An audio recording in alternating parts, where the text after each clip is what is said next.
स्तुति लोधिया, उम्र 12 साल, सपना बैडमिंटन प्लेयर बनना।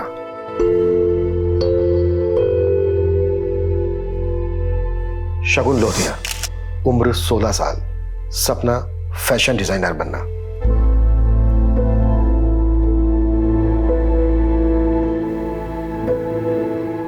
रिंकू लोधिया, उम्र 18 साल, सपना एयर होस्टेस बनना।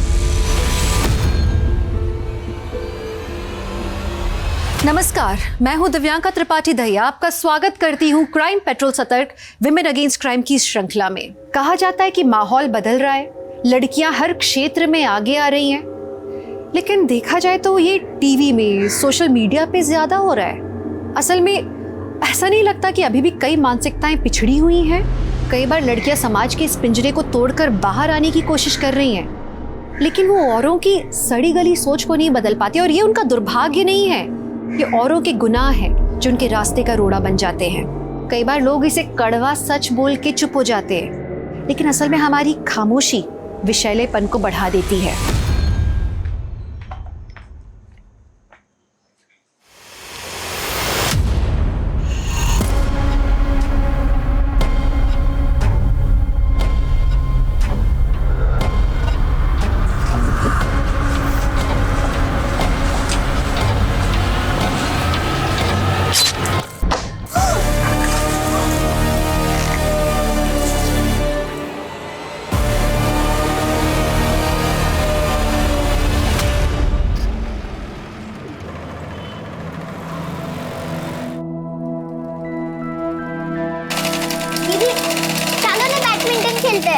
थामनी स्तुति, चलो ना दीदी। क्यों स्तुति? वेट कर, ये वाला डिजाइन तो पूरा हो जाने दे।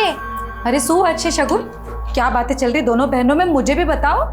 और हाँ, तेरा डिजाइन पूरा हुआ कि नहीं? ये देखो माँ, मैंने यहाँ पर बटन के बदले ये लगा दिया। कैसा लग रहा है? दिखा? वाह शगुन, बहुत सरस। अरे इतना पक्का काम करना सीख लिया तूने इतनी जल्दी। देखना माँ, मैं बड़ी होकर एक दिन बहुत बड़ी फैशन डिजाइनर बनूंगी। ये बड़ा बुटीक होगा मेरा। जरूर होगा बेटा, जहाँ चाह होती ना वहीं राह होती है। और पता है, जो मेहनत करते हैं ना उन्हीं के सपने पूरे होते हैं। और पता है तुझे, तेरा ये जो मेरी काम तो किसी को पड़ी ही नहीं है, मुझे कोई भी मोटिवेट नहीं करता है। देखो नानी माँ बोली, मुंह क्या टेढ़ा हो रहा है? हाँ अरे बेटा मेरा, मेरी सबसे बड़ी उम्मीद है ना तुझी से, समझी? और माँ के लिए तो सारे बच्चे एक बराबर होते हैं, कोई भेदभाव नहीं होता। रिंकू दीदी कहाँ है? बाय।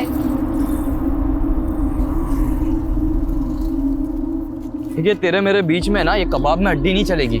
लेकिन लव ट्रायंगल वाली स्टोरी ना मुझे बिल्कुल नहीं पसंद, बहुत खून खराबा होता है इसमें। गोपाल देख, अपनी हद में रहे, वरना क्या? देख अब इतने नखरे मत दिखा, तुझे अगवा करना पड़ जाए, समझी? अभी तो सिर्फ थप्पड़ मारा है, आगे से ऐसी हरकत की ना तो जेल मोकली देश, समझे? चलो दीदी। क्या जरूरत थी तुझे उस लड़के को थप्पड़ मारने की? हाँ, अरे ऐसे लोगों से ना बच के रहना चाहिए, ना कि सरेआम तमाशा करना चाहिए। और तू रिंकू आज भी कॉलेज से लेट क्यों? माँ वो, अरे शू थयु अनीता, क्यों बच्चियों को डांट रही है तू? क्या बोलूं मैं दीदी आपको, जवान लड़कियों को पालना ना पहाड़ चढ़ने जैसी बात है। आए दिन कुछ ना कुछ करके ही आना है। आज किसी को थप्पड़ मार के आ गए, ये सब क्या है दीदी? डर लगा रहता है मुझे, कहीं कुछ ऊंच नीच हो जाए, कुछ हो जाए तो। अनीता आटली बड़ी चिंता नहीं कर। अरे वो तो भूली ज गई। अरे मुंह मीठा करो सब। अरे बહુ મોટી खुशखबरी છે। खुशखबरी? अरे मेरी बड़ी बेटी राधिका का रिश्ता पक्का हो गया। क्या? मैं दो खाऊंगी। ले ले। अरे वाह दीदी, सच्ची में इतनी अच्छी खबर सुनाई है, बहुत बहुत मुबारक हो आपको। मैं ना दीदी सोच रही हूँ ना, जल्दी से रिंकू के लिए एक अच्छा सा लड़का ढूंढ लो। नहीं? हाँ। क्यों माँ, मैं बाहर लगती हूँ आपको? अरे बेटा, तेरी माँ का वो मतलब नहीं था बेटा। लेकिन मासी, मुझे अभी शादी करनी ही नहीं है, मुझे पहले एयर होस्टेस बनना है।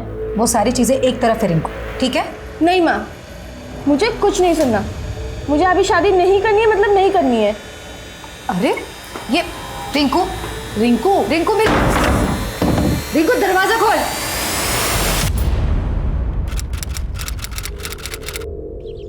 स्तुति, शगुन, रिंकू, खाना बना दिया है मैंने, ठीक है? खा लेना टाइम से।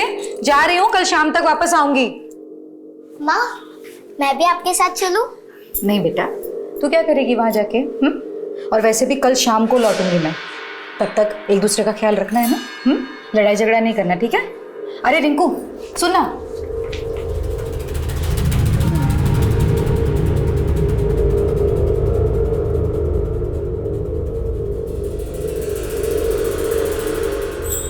जाने से पहले कोई माँ को बाय बोलेगा या नहीं? माँ, आप जाइए, मैं देख लूंगी। बाय मम्मा। बाय बाय बेटा।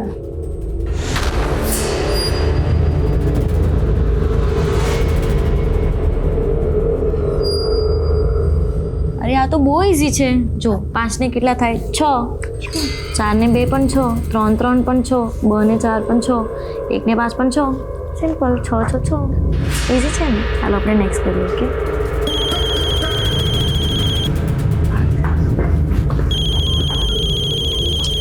हेलो, कहाँ हो? मैं तो दिल्ली में हूँ रिंकू बेटा। पप्पा। तुमको क्या लगा मैं सूरत आ गया? अरे नहीं पापा, वो कैसे हो आप? मैं ठीक हूँ बेटा, तुम कैसी हो? हाँ पापा, मैं अच्छी हूँ। आप कब आ रहे हो? स्तुति बेटा। शगुन, बात कर रही हूँ ना। पहले मुझे बात करनी है ना पापा मुझे से. बात करनी है। अरे तुम लोग झगड़ो मत, मैं सबसे बात करूंगा। पहले ये बताओ मम्मी कहाँ है? पापा, मम्मी तो बुटीक का सामान लेने राजकोट गई हैं. क्या मतलब तुम लोग घर में अकेली हो क्या?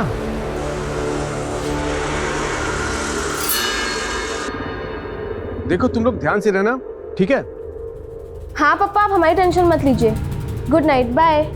दीदी, मुझे पापा से और बात करनी थी। कल कर लेना, अभी बहुत रात होगी, तुम लोग चलो सो जाओ चल के। हाँ। अरे वो सब रहने दो ना, ये सब सुबह कर लेना। अभी अभी सो जाओ, बहुत रात होगी। चलो चलो चलो चलो चलो।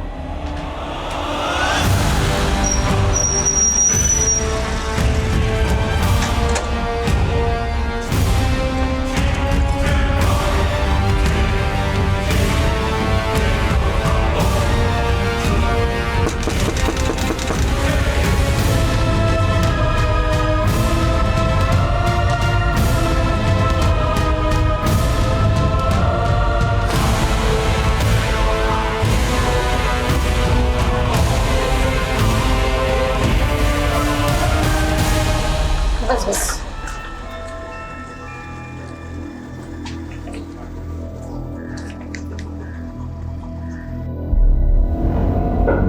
अरे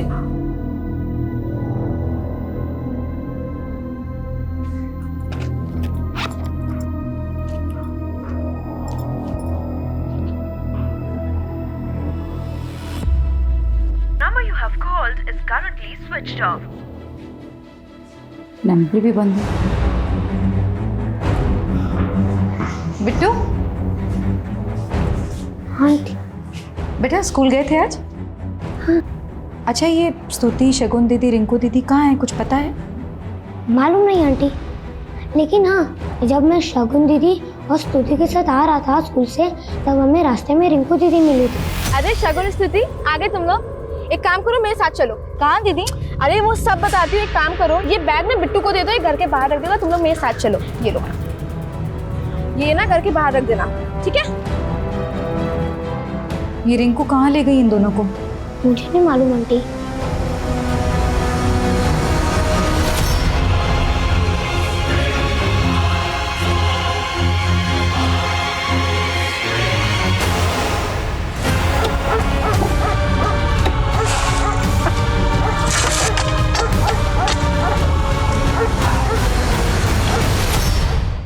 उमंग, आधी उम्र तो तूने शादी किए बिना ही निकाल दी। तेरे आगे पीछे भी कोई नहीं है। जो अरे कवारा रहेगा तो बूढ़ापा कैसे निकलेगा? क्या आरती बहन आप भी, अब उसके बारे में अभी से क्यों सोचूं?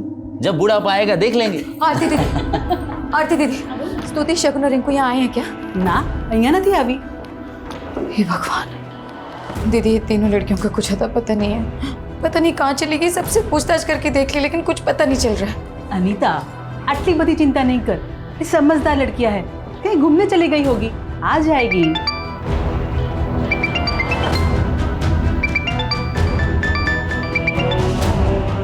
हाँ अनीता, कुछ पता चला उनका? नहीं, आरती दीदी के यहाँ भी नहीं है। अरे कितनी बार कहा है तुम्हें, उन्हें अकेला छोड़कर मत जाया करो। लेकिन तुम कल रात से गायब थी। अरे लेकिन दोपहर तक तो साथ थी ना तीनों। स्तुति और शगुन स्कूल भी गई थी, फिर रिंकू रास्ते में मिली दोनों को, फिर दोनों रिंकू के साथ कहाँ गई कुछ पता नहीं। अच्छा ठीक है, अब रो मत, हिम्मत से काम रखो, ढूंढो उनको। सुनो, आज रात की कोई भी ट्रेन मिल जाती है तो मैं कल तक सूरत पहुंच जाऊंगा, ठीक है?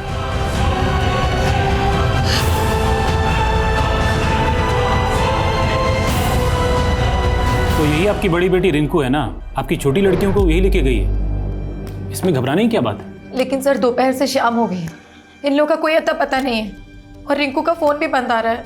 हो सकता है तीनों बहनें कहीं फिल्म देखने गई हो और आप लोग यहाँ बेकार में परेशान हो रही हैं। आप लोग घर जाइए, घूम फिर के आ जाएंगी तीनों।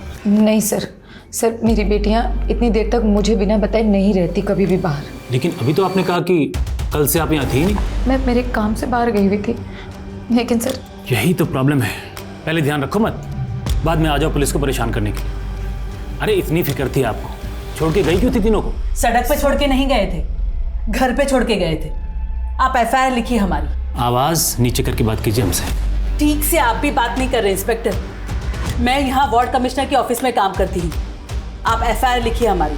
आप वहाँ काम करती हैं, ये तो बहुत अच्छी बात है, लेकिन अभी आप लोग का हो गया है, जाइए यहाँ से। अरे सर, अरे हमारे पास और भी जरूरी सरकारी काम है। क्या बात कर रहे हैं? चलो आगे।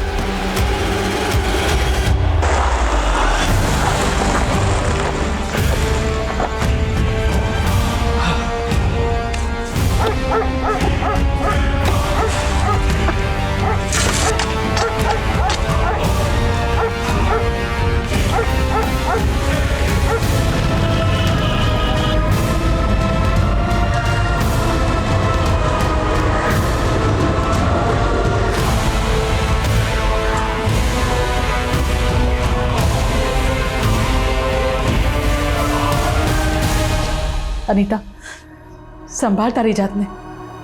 अनीता,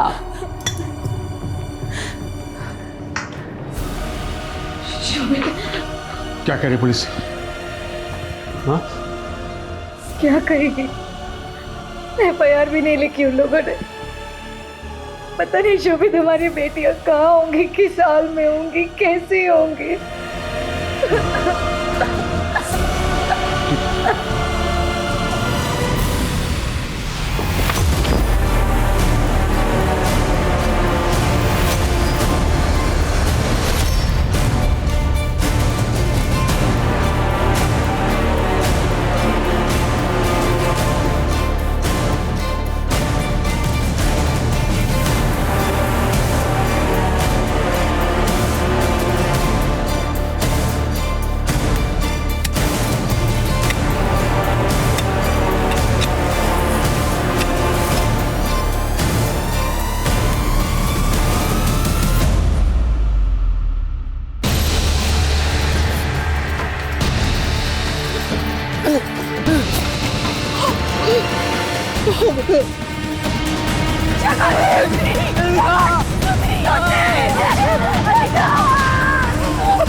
एक मिनट पीछे रहिए, लाश को कोई हाथ नहीं लगा सकता। आप लोगों की वजह से मेरे बेटियों की जान गई है, तारे से भी भगा दिया था आप लोगों ने। ये जिम्मेदारी निभाई आप लोगों ने। संभालो इनको, संभालो नहीं तो आप लोगों की बदलानी नहीं चलेगी। आप लोगों का पुलिस प्रशासन, हाय हाय, पुलिस प्रशासन, हाय हाय, पुलिस प्रशासन, हाय हाय।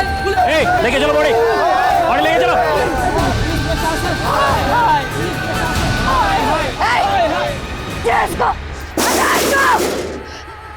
हाथ नहीं लगाना मेरी बेटियों को, हाथ नहीं लगाना मेरी बेटियों को। नहीं खो चुके हैं हम हमारी बेटी रिंकू को ढूंढ के लाके दो।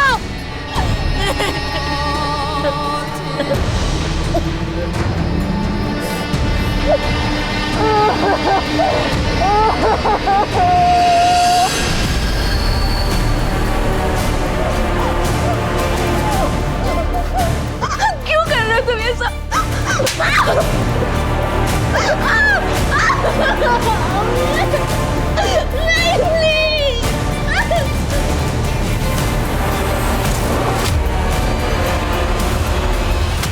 सपने पूरे करने के लिए दुनिया से लड़ सकते हैं, अपने हालातों से लड़ सकते हैं। स्तुति और शगुन भी अपने अटूट हौसले से जीत सकती थी, लेकिन किसी ने उनसे उनकी जिंदगी छीन ली, जिसने इन बच्चियों के सपनों को कुचल के रख दिया। इनकी बड़ी बहन रिंकू को एक जिंदा लाश बनाकर छोड़ दिया। क्या ये कोई बदले की कहानी थी? क्यों हुए ये निर्मम अपराध? इस केस की सुर्खियां न्यूज चैनल्स में, अखबारों में हमेशा की तरह छा रही थी और इन्वेस्टिगेशन टीम को भी बदलकर क्राइम ब्रांच के हाथ में सौंप दिया गया था। लेकिन आमतौर पे इस तरह के जुर्म की कहानियां जद्दोजहद भरी होती हैं, मुश्किलों से इंसाफ मिलता है।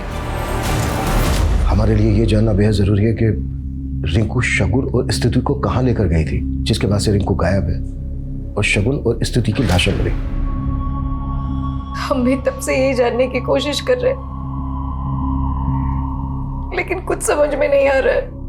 उस दिन हम यहीं पहुंचे थे, शगुन दीदी और स्तुति के साथ। रिंकू दीदी आई और उन्हें लेके चली गई। मालूम करो, इस डायरेक्शन में जाते हुए ने किसी और ने देखा है क्या? और अगर कहीं कोई सीसीटीवी मिले तो उस दिन की फुटेज निकालो और चेक करो। Okay ma'am. सर, स्तुति और शगुन को तो हमने खो दिया, लेकिन हमारी रिंकू सही सलामत पहुंचा दीजिए बस हमारे पास। चुप हो जा। हम पूरी कोशिश करेंगे, अपनी पूरी ताकत लगा देंगे आपकी बेटी को ढूंढने में। जब किसी पर शक है आप लोगों के जो आपकी बेटियों के साथ ऐसा कर सकता है?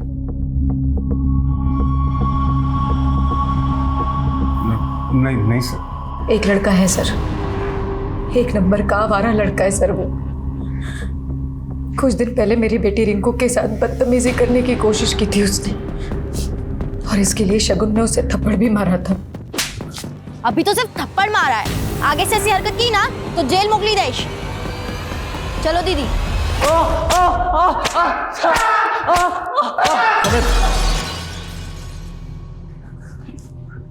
रिंकू कहाँ है? कहाँ है रिंकू? मुझसे क्यों पूछ रहा है? और पूछना तो उसके बॉयफ्रेंड से पूछिए सर, वही कमीना ये कांड किया है। रिंकू का बॉयफ्रेंड कौन?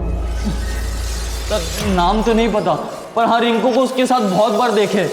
सर रिंकू उसकी बाइक पर बैठ के आती थी, और उसकी बहन शगुन ने जैसे मुझे थप्पड़ मारा था वैसे उस लड़के से भी बहुत चिढ़ती थी। उस लड़के की वजह से दोनों बहनों में बहुत झगड़े होते थे सर। बाय दीदी, आपने मुझसे बोला था कि आप उस लड़के से कभी नहीं मिलेंगी। आपने मुझसे प्रॉमिस किया था, इसलिए मैंने मम्मी को भी कुछ नहीं बताया। लेकिन क्या शगुन, क्या प्रॉब्लम है तेरी? ये मेरी लाइफ है, मैं किससे मिलूंगी किससे नहीं मिलूंगी मैं डिसाइड करूंगी, तू नहीं समझी? ठीक है, फिर मम्मी आपसे बात करेंगी। शगुन मेरी बात सुन। पता करो रिंकू का वाकई में कोई बॉयफ्रेंड है क्या? शबरी गोपाला में घुमा रहा है। Right sir.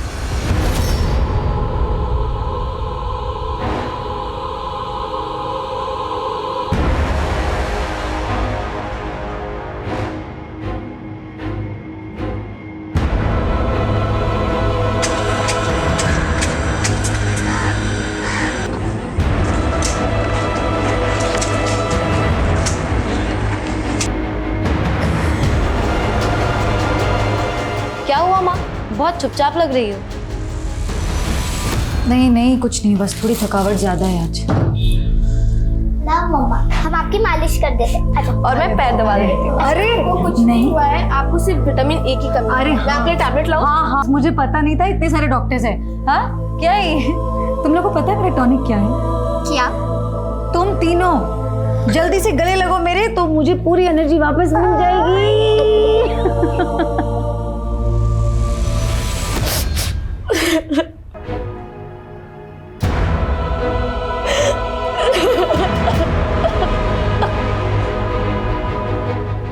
अब रोने से क्या फायदा?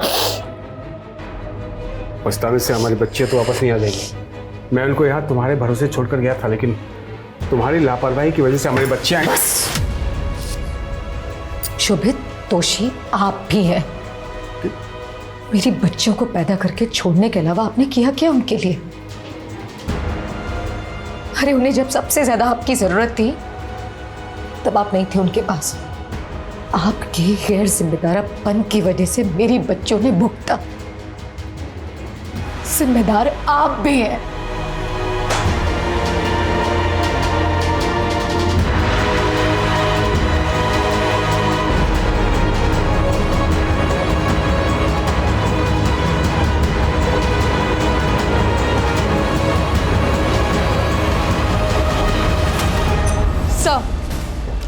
शगुन और स्तुति के पोस्टमार्टम रिपोर्ट्स। दोनों के इंटरनल ऑर्गन्स पे इंजरीज के मार्क्स हैं। पहले दोनों का रेप किया गया और फिर गला दबा के मार दिया गया। रिंकू की कोई लीड? नहीं सर, और ये भी पता नहीं लग पा रहा है कि रिंकू उस दिन अपनी दोनों बहनों को लेकर कहाँ गई थी। सर, रिंकू का फ़ोन उस दोपहर उसी के घर के एरिया में बंद हुआ था। और सर, कॉल डेटा रिकॉर्ड्स में कार्तिक नाम के लड़के का नंबर मिला है। सर, ये कार्तिक है। सर, हत्या के एक दिन पहले रात के वक्त इसका फ़ोन रिंकू के घर के एरिया में ही एक्टिव था और रिंकू और कार्तिक लगातार टच में थे। सर, कॉल डेटा रिकॉर्ड्स देखे तो ऐसे लग रहा है कि शायद दोनों का अफेयर हो। रहता कहाँ है कार्तिक? संगम विहार।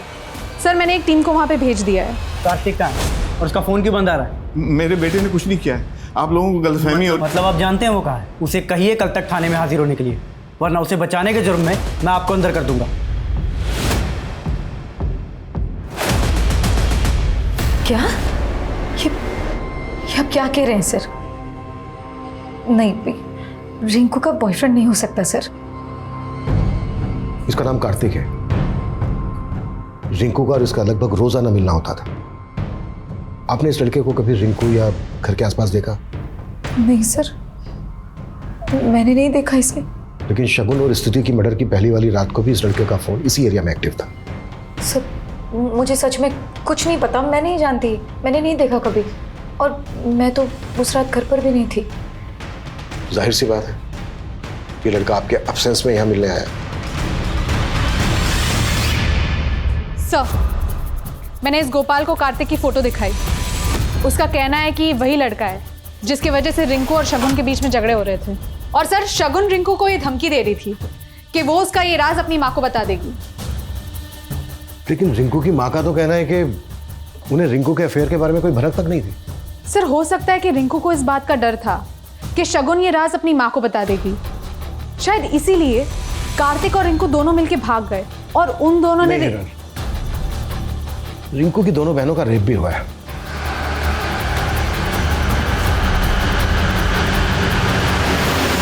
हाँ, एक बार को ये हो सकता है कि कार्तिक की रिंकू की दोनों बहनों पे भी नजर हो।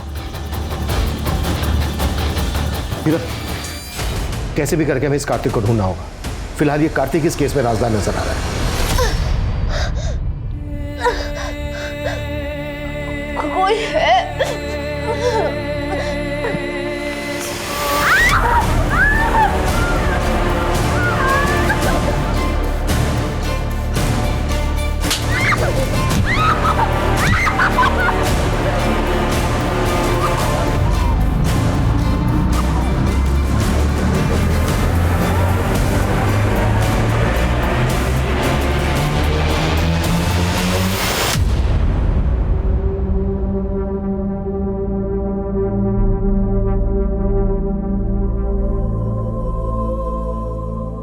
बेटा, मैं तेरे सपनों के खिलाफ नहीं हूँ, मुझे बस डर लगता है। डर तो मुझे आपसे लगने लगा है। आप सिर्फ कहने के लिए बोलती हो कि आपको मेरी परवाह है, लेकिन सच तो ये कि आप सिर्फ खुद के बारे में सोचती हो।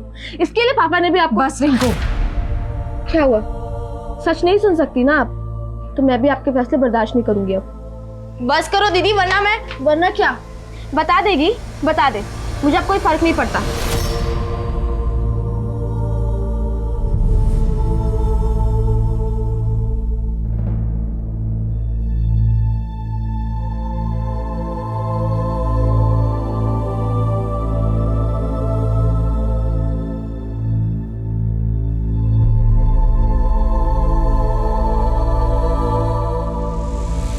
सर, आप लोग खामा का मुझ पर शक कर रहे हैं सर। मैं भागा नहीं था, हूँ तो मारा मामा ना घरे गए लो तो सर। जैसे ही मेरे पापा ने मुझे बोला कि आप लोग मुझ पर शक कर रहे तो मैं सीधा आप लोगों के पास चला आया। बड़ी सफाई से झूठ बोल लेता है तू। ना सर, वो झूठू नहीं बोलतो। मैं मानता हूँ कि मैं और रिंकू हम एक दूसरे को पसंद करते हैं। 10 तारीख को रिंकू अपनी दोनों छोटी बहनों को लेकर तेरे पास आई थी। ना सर, रिंकू अपनी दोनों बहनों को लेकर मेरे पास क्यों आएगी? लेकिन 9 तारीख की रात को तो तू रिंकू से मिला था। हाँ सर। नहीं, कॉल रिकॉर्ड्स दिखाएं कॉल रिकॉर्ड्स। वो भी देर रात को। रिंकू की मां अनीता की एब्सेंस में। कुछ आया याद या फिर याद दिलाएं? नहीं सर याद आया मुझे। मैं गया था वहाँ पर। वो रिंकू ने मुझे हुआ।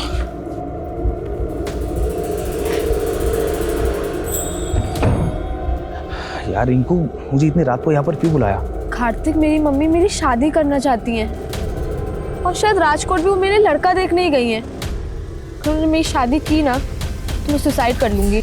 एक काम करते हैं, तुम ना मेरे साथ भाग चलो, हम दोनों शादी कर लेते हैं। नहीं कार्तिक, मुझे अभी शादी नहीं करनी है। मैंने कहा ना मुझे एयर होस्टेज बनना है। आई नो रिंकू, लेकिन तुमने ही तो मुझे अभी बोला कि तुम्हारी मम्मी तुम्हारी शादी करवाना चाहती है, फिर क्या तुम एयर होस्टेज बन पाओगी? दीदी, मैंने कभी सोचा भी नहीं था कि आप इतने गिर जाओगे। मम्मी की एब्सेंस में आप इसके साथ। वो मेरी बात तो सुनो। कार्तिक, अभी तुम जाओ यहाँ से। रिंकू, अभी तुम जाओ यहाँ से। सर फिर मैं वहाँ से चला गया था, उसके बाद क्या हुआ मुझे नहीं मालूम सर। और अगले दिन भी मेरी रिंकू से कोई बात नहीं हुई थी सर। आप चाहे तो चेक कर ही सको चाहता। यही तो प्लानिंग थी तेरी। रिंकू की छोटी बहन शगुन के साथ तेरा 36 का आंकड़ा था, इसलिए रिंकू को पाने के लिए तूने। रिंकू को पाना जरूर चाहता था, लेकिन किसी गुनाह के रास्ते पर चलकर नहीं, बल्कि प्यार से। सर मारो विश्वास करो था, मैं साचू कशु नहीं करो। सर, ये कार्तिक तो गोपाल से भी डेढ़शाना लग रहा है। खुद थाने आके अपनी बेगुनाही साबित करने की कोशिश तो नहीं कर रहा। पता करो, हत्या वाले दिन से लेकर अब तक ये कार्तिक था कहाँ, और गोपाल के खिलाफ कुछ मिला? नहीं सर, ना गोपाल कुछ बोल रहा है ना उसके दोस्त कुछ उगल रहा है। सर ज्योति नगर पुलिस को उनके एरिया में रिंकू की लाश मिली।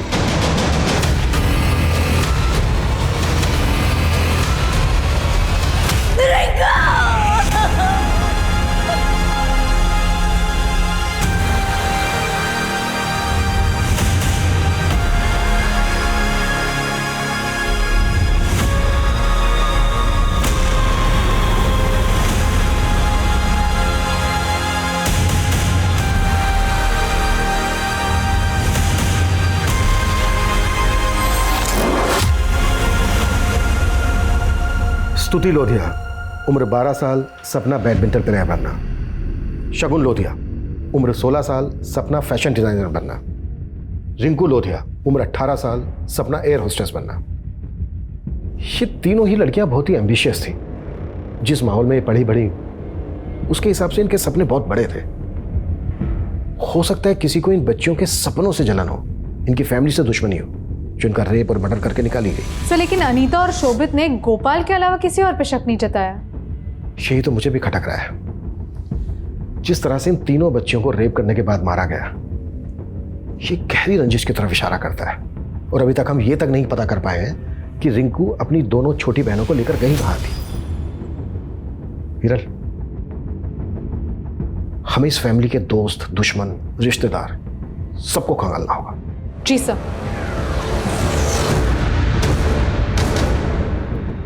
क्यों मारा मेरी बेटियों को? हाँ, क्यों मारा मेरी बेटियों को? मुझसे दुश्मनी थे ना, मुझे मारता था। उनका क्या कसूर था? उनको क्यों मारा मैं? और नहीं तो क्यों मारा मैं? मारता है? तू मेरी बेटियों को मारता है? चला जाए यहाँ से, बता रहा हूँ। तो क्या करेगा तू? मेरी बेटियों को मारा, क्यों मारा मेरी बेटियों को? सर, मैंने बच्चियों की फैमिली के बारे में पता किया। बच्चियों का फादर शोभित पिछले 8 साल से दिल्ली में रह रहा था और इन 8 सालों में वो कभी वापस लौट के नहीं आया। लेकिन बच्चियों के गायब होने के बाद अचानक से वापस आ गया। और सर, अनीता पास ही के मोहल्ले में अपने ससुराल वालों के साथ रहती थी, लेकिन पिछले 6 साल से वो भी अपनी बेटियों के साथ अलग रह रही है। अनीता ने अपना ससुराल क्यों छोड़ा? कोई खास वजह? सर, मैंने खबरियों को इस काम पे लगाया है, लेकिन सर वजह जरूर कोई बड़ी रही होगी। अनीता की बेटियों के मरने के बाद अनीता के ससुराल वाले एक भी बार उसके पास नहीं गए। ये दोनों पति पत्नी ना अपने अंदर कुछ छिपा कर बैठे, इतनी आसानी से निकलने नहीं देंगे। चलो एक बार अनीता के ससुराल वालों से मिलते हैं। जी सर। अगर मेरे हाथ पैर ठीक होते तो मैं खुद अनीता और शोभित से मिलने चला जाता था, लेकिन बेटा तू तो ठीक है ना, तुझे जाना चाहिए उससे मिलने। अरे पप्पा, प्रवचन देना बंद कीजिए, मुझे कोई परवाह नहीं उन लोगों की। सांभळना बेटा, तारा मोटा भाई છે, એકવાર જઈ આવો। सुनो, बाहर पुलिस आई हुई છે।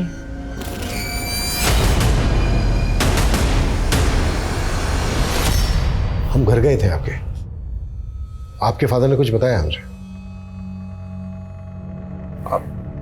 क्या पता है सर आपको? यही कि आप काम के चक्कर में बाहर चले गए थे और आपके बाहर जाने के बाद अनीता जी ने अपना ससुराल छोड़ दिया। वो ससुराल छोड़ कर यहाँ आ गई रहने, जबकि ससुराल पास में ही है। आपके जाने के बाद उनके लड़ाई झगड़े होने लगे थे। अच्छा अनीता जी, किस बात को लेकर आपकी ऐसी लड़ाई हुई थी, झगड़ा हुआ था कि आप अपना ससुराल छोड़कर यहाँ आ गए? ऐसा कोई झगड़ा या लड़ाई नहीं थी, वो बस क्या वो मतलब छोटी मोटी बात में कहा सुनी होती है, बस वैसी। ठीक है।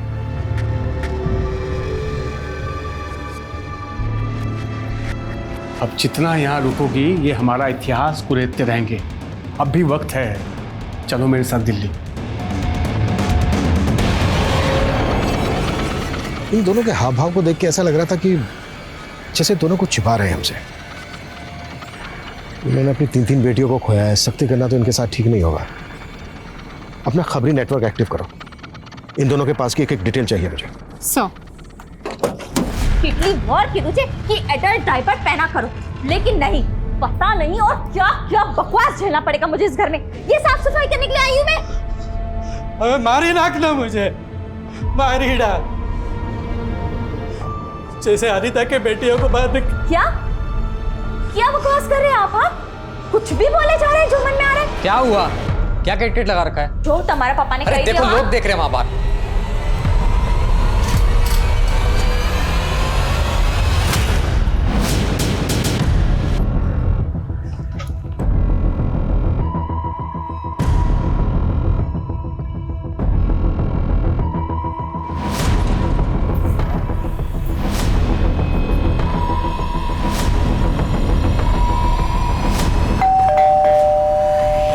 हमसे ये बताइए कि आप हमसे छिपा क्या रहे हैं? वो सब मैं सब तुझसे डरने वाला नहीं हूं मैं। अब ये बोझ लेकर मरूंगा भी नहीं, सब कुछ सच सच बता दूंगा मैं। रामचरण जी, आपको किसी से डरने की जरूरत नहीं है। आप सच बोलिए, पुलिस आपके साथ है। अनीता ने मेरी बहुत सेवा की थी सर, इसलिए मैंने सोचा था ये सब कुछ अनीता और उसके बेटियों के नाम कर दूंगा। लेकिन शोभित के दिल्ली जाने के बाद अनीता और उसकी दोनों बेटियां इनकी नजर में चुभने लगी थी।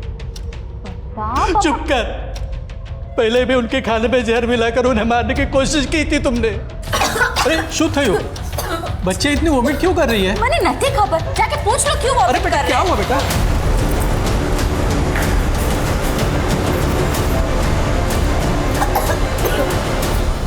सर, पापा और अनीता भाभी को गलतफहमी हो गई थी सर। हाँ सर, मैं तो खुद डॉक्टर को लेके आया था इलाज करवाने के लिए। डॉक्टर ने खुद बोला था कि फूड पॉइजनिंग की वजह से उनको उल्टी हुई है, लेकिन अनीता भाभी और पापा मानने को तैयार ही नहीं है और अनीता भाभी घर छोड़ के चली गई। जब वो घर छोड़ के चली गई उसके बाद तुमने प्रेशर डाला इनके ऊपर कि ये सारी प्रॉपर्टी तुम्हारे नाम कर दें, उनको बेदखल कर दें, यही हुआ ना? नहीं सर, मैंने ऐसा कुछ भी नहीं किया। सर, पापा ने तो खुद शोभित भाई को जायदाद से बेदखल कर दिया था और शोभित भाई तो खुद अनीता भाभी को धोखा दे रहे थे। कैसा धोखा? सर, शोभित भाई का यतिन नाम के आदमी की बीवी के साथ चक्कर चल रहा था। उन्होंने हमें मुंह दिखाने के काबिल नहीं छोड़ा। मेरी बीवी की तरफ दोबारा देखा ना, आंखें निकाल लूंगा, समझा? मेरी बीवी की तरफ दोबारा आंख उठाई ना, छोड़िए, क्यों तमाशा काट दूंगा मैं। छोड़िए। हाँ साहब, ये बात सच है कि शोभित की हरकतों की वजह से हम बहुत परेशान थे, लेकिन यतीन भी कोई सीधा आदमी नहीं है। कुछ दिनों बाद उसकी बीवी गायब हो गई थी। लोगों का मानना है कि यतीन ने ही अपनी बीवी को जान से मार दिया था। हाँ सर, यहाँ तक कि वो यतीम तो अनीता भाभी, उनकी बेटियाँ और हम सबको मारने के लिए यहाँ गया था। इसीलिए तो पापा ने शोभित भाई से सारे रिश्ते खत्म कर दिए थे। सुनो अनीता, जल्दी करो। हाँ, 4 घंटे के बाद दिल्ली की ट्रेन है।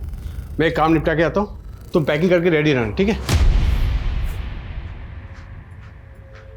सर, अनीता ने हमें बताया कि शगुन और स्तुति के मर्डर के एक दिन पहले वो राजकोट में थी, लेकिन उसका फोन तो बड़ौदा में एक्टिव था।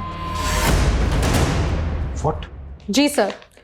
और सर, अनीता को एक उमंग नाम के आदमी का अक्सर कॉल आता था और सर उमंग की फोन की लोकेशन अनीता के साथ बड़ौदा में ही एक्टिव थी। ये उमंग है कौन? सर उमंग अनीता की बड़ी बहन आरती के यहाँ पे काम करता है।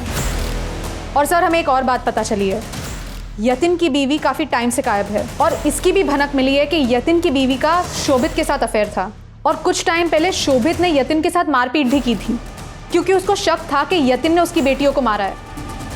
ये बात ना तो हमें शोभित ने बताई और ना ही अनीता ने। और अनीता ने हमें ये तक नहीं बताया कि अनीता ने उसकी बेटियों को जहर देकर मारने की कोशिश की गई थी। और अब अनीता का उमंग के साथ अफेयर होने का क्लू मिल रहा है।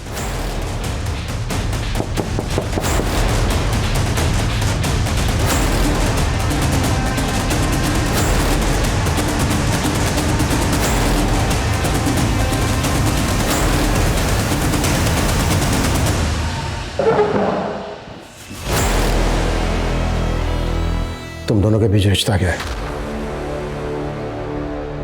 सर मैं आरती दीदी से मिलने उनके ऑफिस जाया करती थी,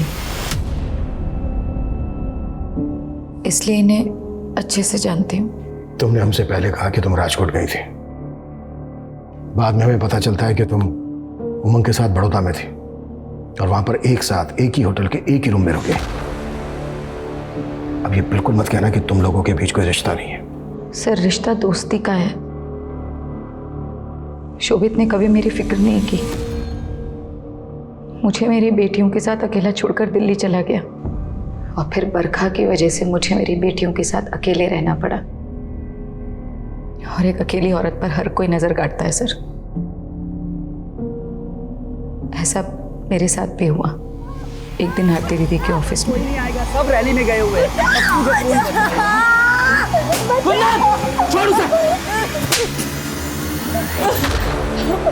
और फिर उमंग जी ने मुझे बचाया। आरती दीदी भी वहां आई और फिर कुंदन को जेल भिजवाया उन्होंने। सर वो कमीना आज भी जेल में है, लेकिन क्या क्या लेकिन? वो जेल में है ये बोल के साबित क्या करना चाहते हो? कहीं ऐसा तो नहीं है कि तुम्हारी बेटियों को तुम दोनों के रिश्ते के बारे में पता चल गया था, इसलिए तुम दोनों? कैसी बातें कर रहे हैं आप? ऐसा सोच भी कैसे सकते हैं? मैं अपनी बेटियों के साथ ऐसा कुछ क्यों करूंगी? शोभित के बारे में तुम्हारा क्या कहना है? शोभित का यतिन की बीवी के साथ अफेयर था? मुझे ऐसा लगता था, लेकिन शोभित हमेशा ये कहते कि उनका कोई चक्कर नहीं था। लेकिन उन्हें शक था कि यतिन ने कहीं मेरी बेटियों को। शोभित कहाँ है भैया?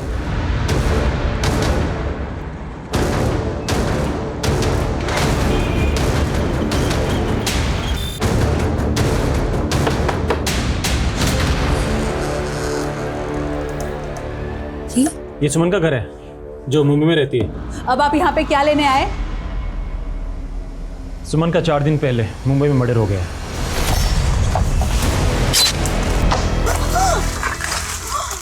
मुंबई पुलिस को जब उसकी पहचान पता चली तो उन्होंने हमें कांटेक्ट किया।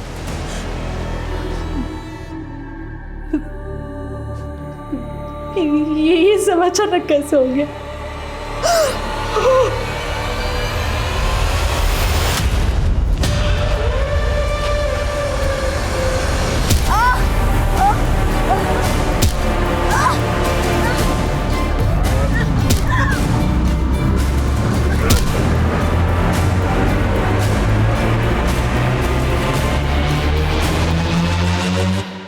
हेलो,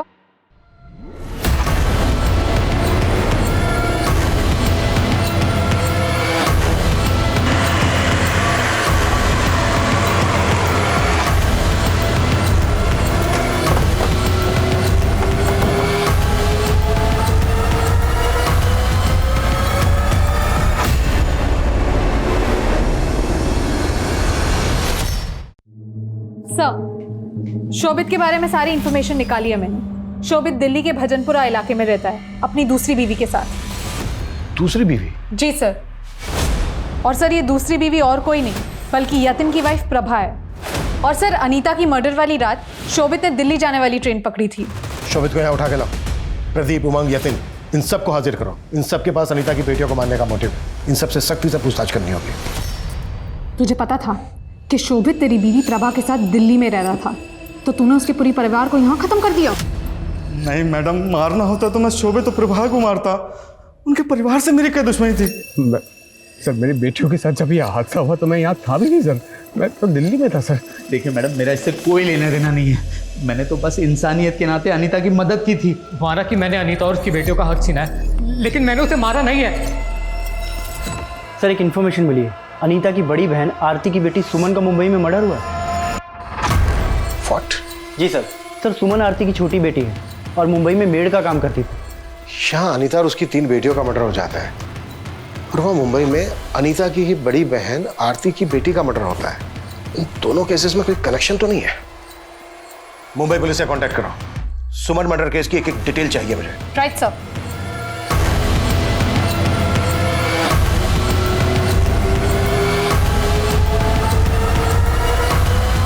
सर ये देखिए, यही वो आदमी है जो सुमन का पीछा करते हुए दिखाई दिया था। इस आदमी की फोटो अनीता और उसकी बेटियों से जुड़े सभी लोगों को दिखाओ, पता करो उनके साथ इसका कोई कनेक्शन है क्या। जी सर।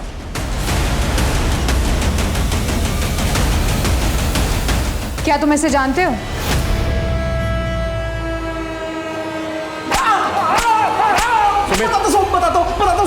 बताता हूँ साहब, मैंने कुंदन भाई के कहने पर सुमन को मारा था साहब।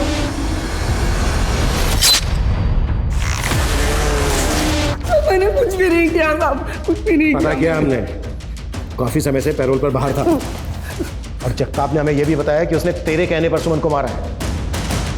अब ये बता, तूने सुमन को क्यों मरवाया? आरती और उसकी बेटियों को क्यों और किससे मरवाया? हाँ, मैंने मरवाया सबको।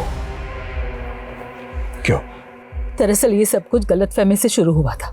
शोभित ने शहर में उमंग को बताया कि उसे एड्स है और उमंग ने मुझे आके बताया, तो मैंने उमंग को मना किया किसी को भी ये बात बताने के लिए, क्योंकि मेरी बड़ी बेटी राधिका की शादी तय हो चुकी थी और मैं नहीं चाहती थी कि किसी को भी ये बात पता चले। इसीलिए मैंने चारों को मरवाने का सोच लिया और कुंदन को भी मैंने ही पैसे दिए थे। मैं एक साथ चारों को मरवाना चाहती थी, लेकिन मुझे नहीं पता था कि अनीता घर पे नहीं है और मैं रास्ते में रिंकू से मिली और फिर रिंकू अपनी बहनों को बुला कर लाई।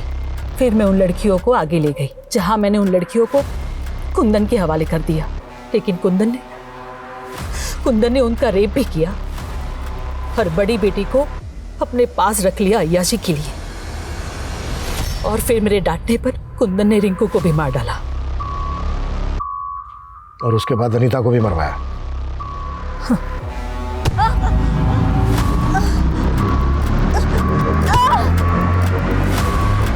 अपनी खुद की बेटी सुमन को क्यों मरवाया? कि शोभित की एड्स की बात छुपाने के लिए मैंने ही लड़कियों को मरवाया था, लेकिन मुझे डर था कि सुमन किसी के सामने अपना मुंह ना खोल दे, इसलिए मैंने ही। एक औरत, एक मां के नाम पर बदतुमा दाग हो तुम मेरी नजर में। वो जीवन ही क्या जो डर डर के जिया जाए। कुछ परिस्थितियां ऐसी होती है जिसके आगे इंसान बेबस होता है, जैसे HIV, एड्स। अगर इंसान को बात बात पे समाज से बहिष्कार का डर रहेगा तो आमतौर पे वो उसे छुपाने के लिए गलत रास्ते पे ही अग्रसर होगा। ये गलत मानसिकता ही असल में सबसे बड़ी बीमारी है जो एक साधारण सी औरत आरती को इतना बड़ा क्रिमिनल बना सकती है। लेकिन इस पागलपन से आरती को क्या मिला? उम्र भर की कैद। हमें इस बीमार मानसिकता से खुद को बचाना होगा। क्यों? क्योंकि मानसिकता बदलेगी तभी समाज बदलेगा।